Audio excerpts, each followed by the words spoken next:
कयामत आ चुकी थी। दुनिया खत्म होने के कगार पर थी। मेरे पास दो रूप थे, एक इंसान का और एक ज़ॉम्बी का।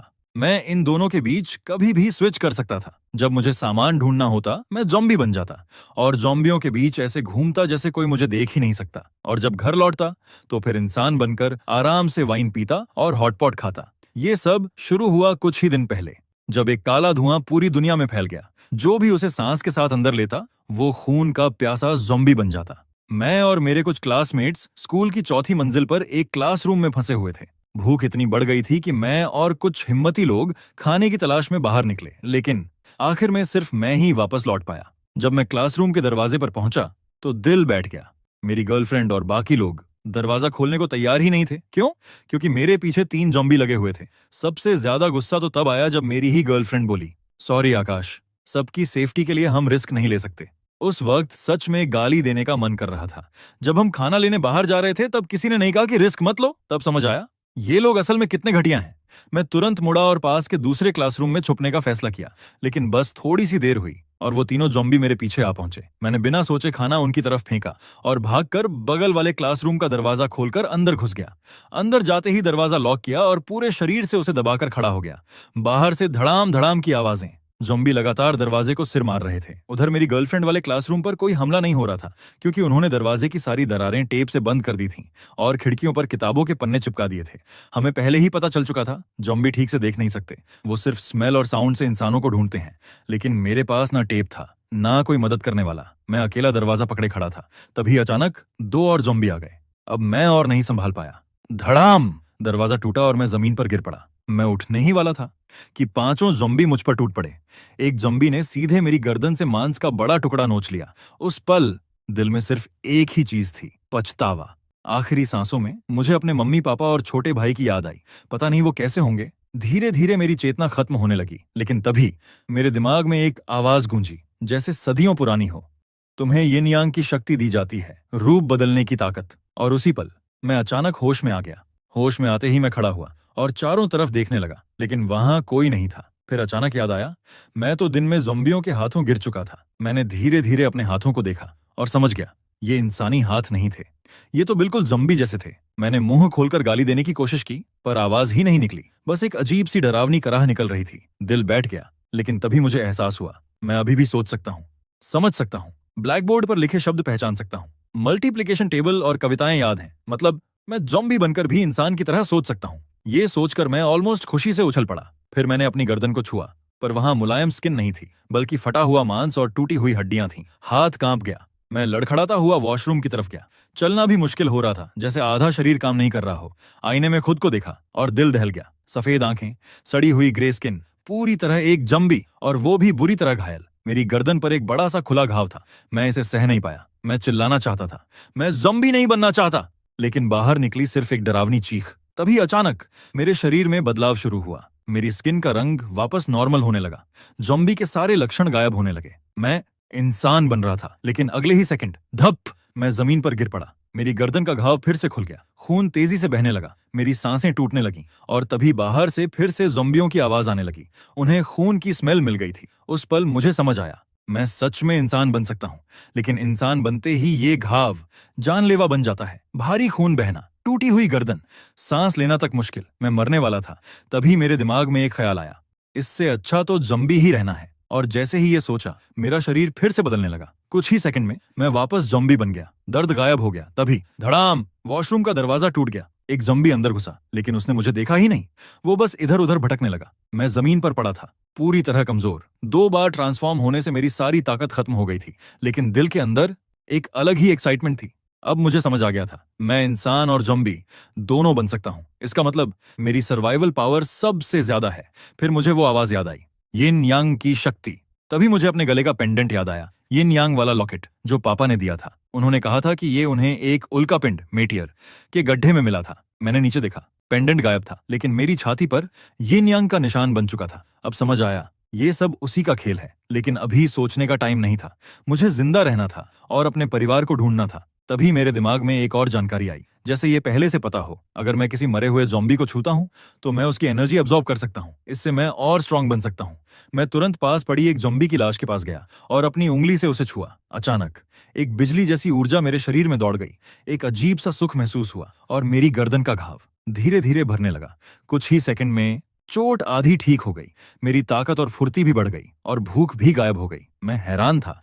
मतलब अब मुझे खाने की भी जरूरत नहीं, बस एनर्जी अब्सॉर्ब करनी है। अब मेरे अंदर सिर्फ एक ही इच्छा थी और ताकतवर बनने की। अब मैं पूरी तरह तैयार था। मैंने वॉशरूम से निकलकर एक फायर एक्स उठाई और निकल पड़ा शिकार पर। रास्ते में जब मैं अपनी गर्लफ्रेंड वाले क्लासरूम के पास पहुंचा तो मैं अचानक रुक गया। दरवाजा खुला हुआ था। मैं अंदर गया और जो देखा उससे दिल सुन्न हो गया। सारे स्टूडेंट्स जॉम्बी बन चुके थे। जमीन पर बिखरे हुए मांस के टुकड़े, लग रहा था खाने के लिए आपस में लड़ पड़े थे। मैंने भीड़ में अपनी गर्लफ्रेंड को ढूंढा और आखिरकार वो भी मिल गई, एक जॉम्बी के रूप में। जिसने मुझे मरने के लिए छोड़ दिया था वो खुद भी बच नहीं पाई। उस पल मेरे दिल का सारा गुस्सा खत्म हो गया। फिर मैंने एक मोटे जॉम्बी को देखा, उसे उंगली से छुआ, लेकिन कुछ नहीं हुआ। तभी समझ आया सिर्फ मरे हुए जॉम्बी से ही एनर्जी मिलती है। तो मैंने पीछे से जाकर एक ही बार में उसकी खोपड़ी फोड़ दी। वो गिर पड़ा। मैंने फिर से उसे छुआ और वही बिजली जैसा एहसास। मेरी ताकत और बढ़ गई। घाव पूरी तरह ठीक हो गया। इसके बाद मैंने पूरे क्लासरूम के ज़ॉम्बियों को खत्म कर दिया और उनकी एनर्जी अब्सॉर्ब कर ली। फिर मैं पूरी बिल्डिंग में घूम घूम कर ज़ॉम्बियों का सफाया करने लगा। मारो, एब्सॉर्ब करो, रिपीट। मुझे थकान का नाम तक नहीं था। कुछ ही घंटों में मैंने पूरी चौथी मंजिल साफ कर दी, फिर तीसरी मंजिल, फिर पूरी बिल्डिंग। कुल मिलाकर मैंने 249 ज़ॉम्बियों को खत्म किया। मेरी ताकत और स्पीड दोनों दोगुनी हो चुकी थी, लेकिन फिर भी ज़ॉम्बी बनकर रहना मुझे अजीब लग रहा था। तो मैंने सोचा थोड़ा इंसान बनकर आराम कर लेता हूं। मैं ग्राउंड फ्लोर के एक छोटे स्टोर में गया।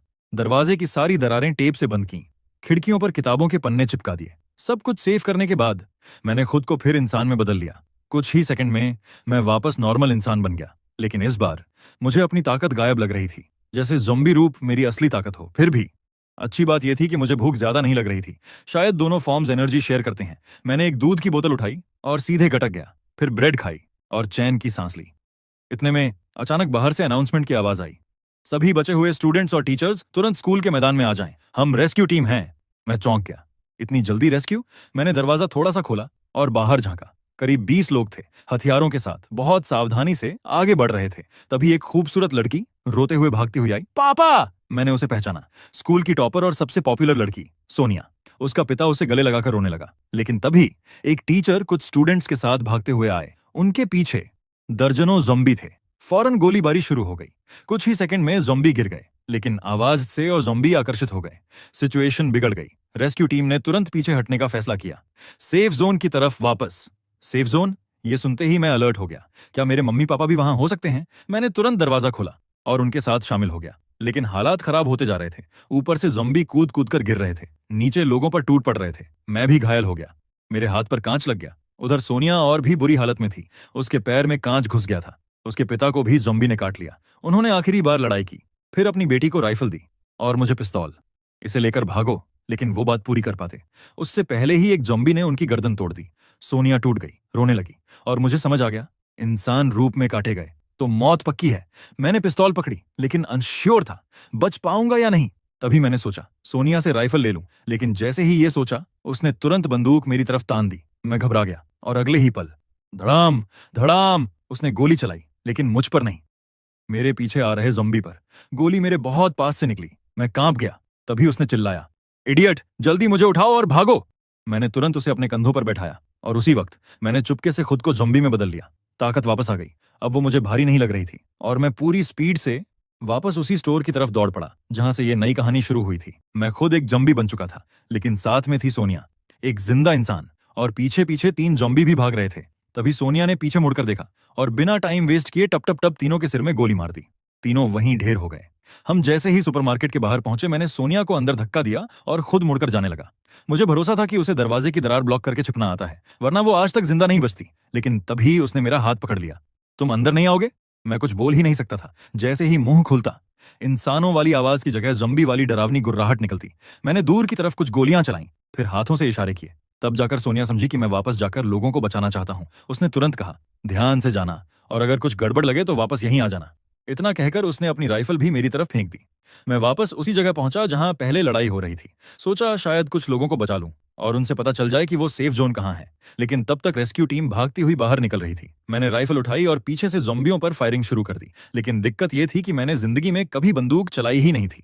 दूर से तो गोली लगती ही नहीं थी, इसलिए लगभग हर शॉट मुझे सामने जाकर मारना पड़ रहा था। कुछ ही देर में सारी गोलियां खत्म हो गईं। मैंने राइफल फेंकी, पीठ से फायर एक्स निकालकर सीधे ज़ॉम्बियों के बीच घुस गया। लेकिन ज़ॉम्बी बहुत ज्यादा थे। एक को मारो, पीछे से 5 और आ जाते। तभी स्कूल के मेन गेट पर अचानक बाहर से ज़ॉम्बियों की पूरी भीड़ घुस आई। गोलियों की आवाज ने उन्हें खींच लिया था। अब रेस्क्यू टीम बीच में फंस चुकी थी। आगे भी ज़ॉम्बी, पीछे भी ज़ॉम्बी। कोई उम्मीद नहीं बची थी। तभी एक आदमी ने आखिरी कोशिश में ग्रेनेड निकालकर फोड़ दिया। एक धमाके में कई ज़ॉम्बी उड़ गए। लेकिन उसी आवाज ने और ज्यादा ज़ॉम्बियों को स्कूल की तरफ खींच लिया। मैंने लड़ना बंद कर दिया। इतने सारे ज़ॉम्बी अकेले खत्म करना नामुमकिन था। मैं तुरंत भागकर टीचिंग बिल्डिंग में छिप गया। अब सुपरमार्केट वापस जाने का भी इरादा नहीं था, क्योंकि वहां खाने पीने का पूरा सामान था। दवाइयां थीं, पट्टियां थीं। सोनिया वहां अकेली ज्यादा सेफ थी। और बाहर जो सैकड़ों ज़ॉम्बी मरे पड़े थे, मैं अभी तक उनका एनर्जी भी एब्जॉर्ब नहीं कर पाया था। लेकिन दिन का टाइम सही नहीं था। कोई इंसान देख लेता तो मुसीबत हो जाती। इसलिए मैंने तय किया, रात में वापस आऊंगा। वैसे भी मरे हुए ज़ॉम्बियों में किसी और को क्या दिलचस्पी होती, लेकिन मेरी इस ताकत का राज छुपा रहना बहुत जरूरी था। यहां तक कि मम्मी पापा से भी। जैसे ही मुझे अपने घर वालों का ख्याल आया, दिल घबराने लगा। मैं तुरंत स्कूल के पीछे वाले गेट की तरफ भागा। लेकिन वहां पहुंचते ही मेरी नजर चौकीदार अंकल पर पड़ी। वो अब खुद एक ज़ॉम्बी बन चुके थे। मैंने बिना रुके सीधे कुल्हाड़ी उनके सिर में मार दी। उनकी एनर्जी एब्जॉर्ब करने के बाद मैं स्कूल से बाहर निकला और पूरी स्पीड में घर की तरफ दौड़ पड़ा। लेकिन सोसाइटी के पास पहुंचते ही मुझे याद आया, अगर घर में लोग जिंदा हैं तो 3 दिन में उनका राशन लगभग खत्म हो चुका होगा। मैं तुरंत सोसाइटी के बाहर वाले सुपरमार्केट में घुस गया। पूरा स्टोर बर्बाद पड़ा था, सामान हर तरफ फैला हुआ था। कैशियर और ग्राहक सब ज़ॉम्बी बन चुके थे। दूसरे लोगों के लिए यह जगह मौत का अड्डा थी, लेकिन मेरे लिए जैसे अपना घर हो। मैं आराम से ट्रॉली लेकर सामान भरने लगा। जहां कोई ज़ॉम्बी रास्ता रोकता, मैं उसे हाथ से हटाकर आगे बढ़ जाता। कुछ ही देर में खाने पीने का ढेर सारा सामान लेकर मैं अपनी बिल्डिंग पहुंच गया। थोड़ी देर बाद मैं अपने फ्लैट के बाहर खड़ा था। दिल जोर जोर से धड़क रहा था। बस यही दुआ थी कि घर वाले जिंदा हों। जैसे ही मैंने बिल्डिंग का दरवाजा खोला, सामने अचानक एक ज़ॉम्बी आ गया। मैं उससे टकराते टकराते बचा। ध्यान से देखा तो वो नीचे वाले फ्लैट के शर्मा अंकल थे। मैंने बिना सोचे सीधा कुल्हाड़ी घुमा दी। उनका शरीर 2 हिस्सों में बंट गया। अब मेरी ताकत और स्पीड मिलाकर लगभग 4 आदमियों जितनी हो चुकी थी। एनर्जी एब्जॉर्ब करने के बाद मैं सीढ़ियां चढ़ने लगा। लेकिन हर फ्लोर पर लगभग 1-2 ज़ॉम्बी मिल ही जाते थे और मैं सबको रास्ते में खत्म करता गया। आखिरकार मैं 6ठी मंजिल पर पहुंचा। सामने मेरे घर का दरवाजा था, लेकिन जैसे ही उसे देखा, मेरे हाथ कांपने लगे। पूरी बिल्डिंग में इतने ज़ॉम्बी थे, इसका मतलब या तो मम्मी पापा घर लौट ही नहीं पाए या फिर वो भी अंदर फंस चुके थे। मैंने जल्दी से मास्क उतारा, इंसानी रूप में वापस आया और चाबी लगाकर दरवाजा खोलने लगा। लेकिन दरवाजा अंदर से लॉक था। मेरा दिल तेजी से धड़कने लगा। मैंने धीरे से 2 बार नॉक किया। कोई जवाब नहीं आया। लेकिन अगर अंदर ज़ॉम्बी होते तो अब तक दरवाजा पीटना शुरू कर चुके होते। मतलब अंदर कम से कम कोई ज़ॉम्बी नहीं था। मैंने धीरे से आवाज लगाई, मम्मी पापा चिंटू, मैं हूं। कुछ सेकंड बाद क्लिक, दरवाजा खुला और एक लड़का तेजी से बाहर भागा। वो मेरा छोटा भाई था, रोहन। मुझसे 2 साल छोटा, लेकिन स्पोर्ट्स वाला बॉडी बिल्ड, हाइट भी मुझसे आधा सिर ज्यादा। उसी वक्त मम्मी पापा भी बाहर आ गए। दोनों की आंखों में टेंशन साफ दिख रही थी। तू था कहाँ इतने दिन? कैसे वापस आया? तुझे कुछ हुआ तो नहीं? मैंने पहले से तैयार किया हुआ झूठ बोल दिया कि मैं स्कूल के स्टोर रूम में फंस गया था और किसी तरह छिपते छिपाते घर तक पहुंच पाया। तभी रोहन ने बताया कि घर में खाना लगभग खत्म हो चुका है। 2 दिन से सबने ठीक से कुछ नहीं खाया था। मैंने तुरंत बैग खोला और खाने का सामान बाहर निकाल दिया। मम्मी पापा की हालत देखकर दिल दुख गया था। रोहन ने तो दूध की बोतल उठाते ही सीधे मुंह से पीना शुरू कर दिया। सिर्फ स्नैक्स ही नहीं, मैं चावल, सब्जियां और थोड़ा मीट भी लाया था। मैंने कहा, जो जल्दी खराब होगा वो पहले खा लेते हैं, बाकी बात के लिए बचा देंगे। मम्मी तुरंत किचन में लग गई। अच्छी बात यह थी कि अभी तक बिजली, पानी और गैस चालू थे, वरना खाना बनाना भी जंग जैसा हो जाता। करीब 1 घंटे बाद पूरे घर में खाने की खुशबू फैल गई। मैं, पापा और रोहन, तीनों के मुंह में पानी आ गया। फिर हम चारों टेबल पर बैठकर ऐसे खाने लगे जैसे सालों से भूखे हों। तभी अचानक कोने में रखा पुराना रेडियो झर्र झर्र की आवाज करने लगा। पापा तुरंत उठे और स्टेशन ट्यून करने लगे। कुछ सेकंड बाद आवाज साफ आने लगी। पूरी दुनिया में फैली इस आपदा में लगभग 90% आबादी संक्रमित होकर ज़ॉम्बी बन चुकी है। वैज्ञानिकों के अनुसार इसकी वजह पिघलते ग्लेशियरों से निकला प्राचीन वायरस, समुद्री प्रदूषण और ग्लोबल वार्मिंग हो सकती है। सभी नागरिक खाने पीने का सामान स्टोर करें और रेस्क्यू का इंतजार करें। सरकार ने देश भर में गन बैन हटाने का फैसला लिया है। नागरिकों को आत्मरक्षा की अनुमति दी जाती है। इसके बाद वही मैसेज बार बार रिपीट होने लगा। पापा ने चैनल बदला। दूसरी आवाज है, इंटरनेशनल बायोलॉजिकल रिसर्च सेंटर की नई रिपोर्ट। ज़ॉम्बियों के दिमाग में एक खास क्रिस्टल मिला है, जिसे फिलहाल म्यूटेशन क्रिस्टल कहा जा रहा है। हर इंसान अगर एक क्रिस्टल खाता है तो उसकी बॉडी थोड़ी मजबूत होती है और 1000 क्रिस्टल खाने के बाद शरीर में जबरदस्त बदलाव आता है। ऐसे इंसानों की ताकत लगभग 10,000 किलो तक पहुंच सकती है। हालांकि इसके साइड इफेक्ट्स अभी पूरी तरह साफ नहीं है, इसलिए सावधानी बरतें। ये सुनकर मेरी आंखें चमक उठीं। मतलब मेरा इंसानी रूप भी और ताकतवर हो सकता था, लेकिन पापा का चेहरा गंभीर हो गया। उन्होंने धीरे से कहा, सरकार ने खाने का सामान जमा करने को कहा है, लेकिन रेस्क्यू कब होगा ये नहीं बताया। और ऊपर से गन बैन हटाना, मतलब हालत बहुत खराब है। जहां तक उन क्रिस्टल्स की बात थी, 1,000 ज़ॉम्बी मारना किसी आम इंसान के बस की बात नहीं था, लेकिन मेरे लिए शायद इतना मुश्किल भी नहीं। खाना खत्म होते होते शाम के सिर्फ 3 बजे थे। मैंने तय किया, आज ही कुछ ज़ॉम्बी मारकर उन क्रिस्टल्स के बारे में पता लगाऊंगा और साथ में पूरी बिल्डिंग भी क्लियर कर दूंगा। मैंने जैकेट पहनी, मास्क लगाया और मम्मी पापा को बोलकर बाहर निकल गया। हाथ में वही फायर एक्स थी। जैसे ही मैं नीचे पहुंचा, मैंने फिर से अपना ज़ॉम्बी वाला रूप ले लिया। मैं सीधे 5वीं मंजिल के फ्लैट 502 के सामने पहुंचा। दरवाजा आधा खुला था। मैंने बिना आवाज किए उसे धक्का देकर खोला और अंदर चला गया। कमरे में 2 ज़ॉम्बी घूम रहे थे। उन्होंने मुझे देखा, लेकिन हमला नहीं किया, बस एक नजर डाली और फिर दूसरी तरफ देखने लगे। मैं थोड़ा हैरान रह गया। मैंने खुद को पूरा ढका हुआ था, फिर भी उन्होंने 1 सेकंड में पहचान लिया कि मैं उन्हीं जैसा हूं। अगले ही पल छाक, मेरी कुल्हाड़ी एक ज़ॉम्बी के सिर के आर पार जा चुकी थी, लेकिन इस बार मैंने उसकी एनर्जी एब्जॉर्ब नहीं की। मैं नीचे बैठा और कुल्हाड़ी से उसके सिर के अंदर टटोलने लगा। कुछ सेकंड बाद मुझे अखरोट जितना एक पारदर्शी क्रिस्टल मिला। मैंने उसे हाथ में लेकर गौर से देखा। उसकी सतह बिल्कुल डायमंड जैसी थी, बहुत ही परफेक्ट, लेकिन उसके अंदर लाल रंग की गंदी नसों जैसी चीजें थीं। तभी मुझे समझ आया, यही म्यूटेशन क्रिस्टल है और शायद यही लाल चीज इसके साइड इफेक्ट की वजह भी है। मैंने क्रिस्टल जेब में रखा, फिर दूसरे ज़ॉम्बी की तरफ देखा। इस बार मैंने उसकी बॉडी पर हाथ रखा और अपनी एब्जॉर्ब करने वाली ताकत इस्तेमाल की। तुरंत वही पुराना सुकून वाला एहसास आया और मेरे दिमाग में जैसे कोई जानकारी खुद ब खुद आने लगी। क्रिस्टल के अंदर वाली ताकत को सोर्स एनर्जी कहा जाता है और ज़ॉम्बी के शरीर वाली ताकत ब्लड एनर्जी होती है। मतलब अगर ज़ॉम्बी का क्रिस्टल निकाल भी लिया जाए तो उसकी बॉडी में अभी भी ब्लड एनर्जी बचती है, बस मात्रा आधी हो जाती है। ये जानकर मेरे दिमाग में अचानक एक आइडिया आया। मैंने जेब से वो क्रिस्टल निकाला, हथेली पर रखा और अपनी शक्ति इस्तेमाल की। लेकिन इस बार मैंने सिर्फ उसके अंदर की लाल गंदी ब्लड एनर्जी खींचने की कोशिश की। अगले ही पल कुछ हैरान कर देने वाला हुआ। क्रिस्टल के अंदर की लाल नसें धीरे धीरे निकलकर मेरी हथेली में समाने लगीं और उसी के साथ मेरी ताकत भी हल्की सी बढ़ी। कुछ सेकंड बाद पूरा क्रिस्टल बिल्कुल साफ और पारदर्शी हो चुका था। मैं मुस्कुरा उठा। अब मैं और मेरा परिवार बिना किसी डर के ये क्रिस्टल खा सकते थे। इसके बाद मैंने दूसरे ज़ॉम्बी के सारे दांत तोड़ दिए और उसे घसीटकर हमारे फ्लैट के सामने वाले खाली फ्लैट 601 में बंद कर दिया। फिर मैं इंसानी रूप में वापस आया और रोहन को बाहर बुलाया। मैंने उसे कुल्हाड़ी पकड़ाकर पूछा, ज़ॉम्बी मारने की हिम्मत है? रोहन तुरंत एक्साइटेड होकर बोला, बिल्कुल है। मैंने बिना कुछ बोले 601 का दरवाजा खोला और उसे अंदर धक्का दे दिया। रोहन अभी संभल भी नहीं पाया था कि सामने से खून से लथपथ ज़ॉम्बी उसकी तरफ दौड़ पड़ा। उसकी हालत लगभग खराब हो गई। मैंने बाहर से दरवाजा बंद कर दिया। अंदर से उसकी चीखें आने लगीं, भैया बचाओ! लेकिन मैं शांत खड़ा रहा, क्योंकि बिना दांत का ज़ॉम्बी एक पालतू कुत्ते से ज्यादा खतरनाक नहीं था। कुछ देर बाद अंदर से ठक ठक ठाक जैसी आवाजें आने लगीं। फिर सब शांत हो गया। मैंने दरवाजा खोला। रोहन पूरा खून से लथपथ खड़ा था, हाथ में कुल्हाड़ी पकड़े। वो गुस्से में मुझे घूरते हुए बोला, भाई उसके दांत ही नहीं थे। मैं हंस पड़ा, वरना क्या मैं तुझे ऐसे अंदर भेज देता? तभी नीचे से ज़ॉम्बियों की गुर्राहट सुनाई देने लगी। शायद हमारी इंसानी स्मेल उन्हें ऊपर खींच लाई थी। मैंने कुल्हाड़ी वापस ली और रोहन से कहा, तू घर जा, मैं इन्हें संभालता हूं। अब एक ज़ॉम्बी मारने के बाद उसका डर काफी कम हो चुका था। उसे समझ आ गया था कि ज़ॉम्बी उतने अजय नहीं जितना लोग सोचते हैं, इसलिए बिना बहस किए वो वापस घर चला गया। मैंने फिर मास्क लगाया, ज़ॉम्बी रूप लिया और ऊपर आते 5 ज़ॉम्बियों को आराम से खत्म कर दिया। उनकी ब्लड एनर्जी एब्जॉर्ब की, क्रिस्टल साफ किए और फिर वापस घर लौट आया। मम्मी ने मुझे खून से सना देखा तो तुरंत कपड़े निकालने लगी, लेकिन मैंने हाथ उठाकर मना कर दिया। रहने दो, रात में फिर बाहर जाना है। रात को खाना खाते वक्त रेडियो फिर चालू हुआ। 1,000 म्यूटेशन क्रिस्टल खाने वाले इंसानों को अब इवॉल्व्ड ह्यूमंस कहा जा रहा है और क्रिस्टल खाते रहने से उनकी ताकत लगातार बढ़ती रहती है। फिलहाल किसी बड़े साइड इफेक्ट की पुष्टि नहीं हुई है। खाना खत्म होने के बाद मैंने जेब से 7 साफ किए हुए क्रिस्टल निकाले और टेबल पर रख दिए। चलो, कौन ट्राई करेगा पहले? मम्मी ने तुरंत मेरा और रोहन का हाथ पकड़ लिया। तुम दोनों नहीं खाओगे, अभी शादी भी नहीं हुई तुम्हारी। पापा कुछ नहीं बोले। उन्होंने सीधे एक क्रिस्टल उठाया और मुंह में डाल लिया। अगले ही पल वो एनर्जी बनकर उनकी बॉडी में समा गया। उनकी आंखें फैल गईं। अरे, ये तो सच में असर कर रहा है। लग रहा है बॉडी हल्की और ताकतवर हो गई। रोहन तुरंत बोला, मुझे भी चाहिए। लेकिन पापा ने मेरी तरफ देखा और कहा, तेरा भाई बाहर जाता है, उसे जितनी ताकत मिलेगी उतना उसके बचने का चांस बढ़ेगा। रोहन बाद में खा लेगा।